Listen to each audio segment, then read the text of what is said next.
I leaned on a couple of people. Barbara Opp was my mentor, and she helped me immensely. But I used to sit right up near Maria, right? And I used to watch the volume that she would do and the precision with which she would do it, and all with a purple pen without exception. Correct? Mm-hmm. Right? So are we creatures of habit? Yes.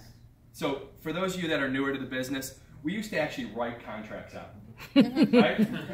You guys, anyone, Connie, you remember that? Oh, yes. Yeah. So we didn't have forms online. We used to actually write out contracts.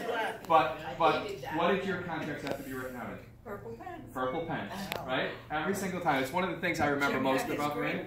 What's that? Jim had his green pen. Yeah, he did. He absolutely did. He absolutely did. So I would see the volume of production. I'll say production. I won't even say business.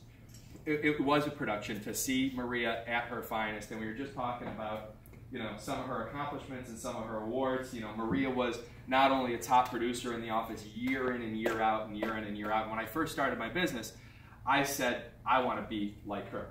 I literally did. And she was an unbelievable example because everything was not only done well, but it was done properly, right? Thank you. Without exception. Thank you. I think the whole reason that we have that checklist on the front of our forms, or on the front of our deals, is because of you. Right? I think she made that checklist. So you can blame her for that.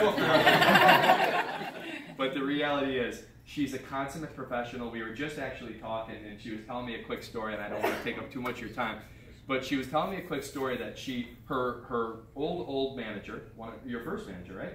Second, Bob, your second manager. Maria was 17 units away from President's Club in November. Wow. Think about that. But I had 17 units on the books. She had 17 pending deals on the books in November. And what does Bob say to inspire her? He said, don't get your hopes up. I doubt if you'll close all of them.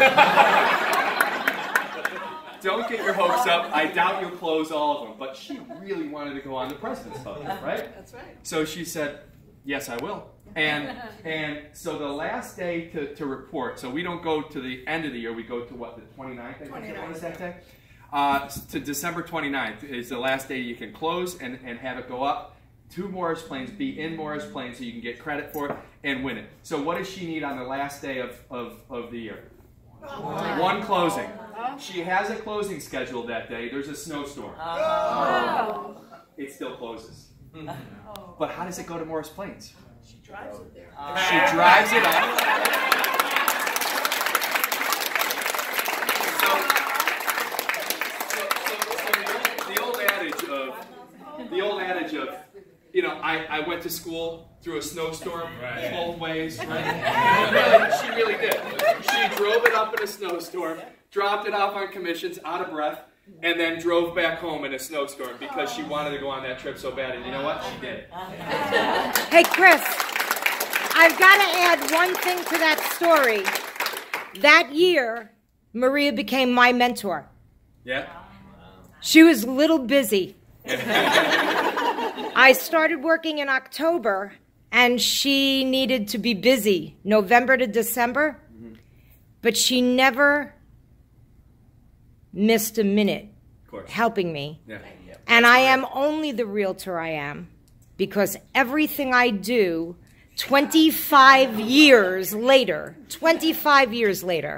is everything you taught me. Yeah.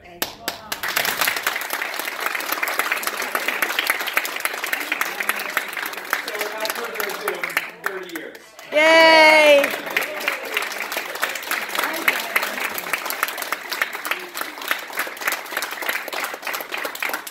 Guys, thank you.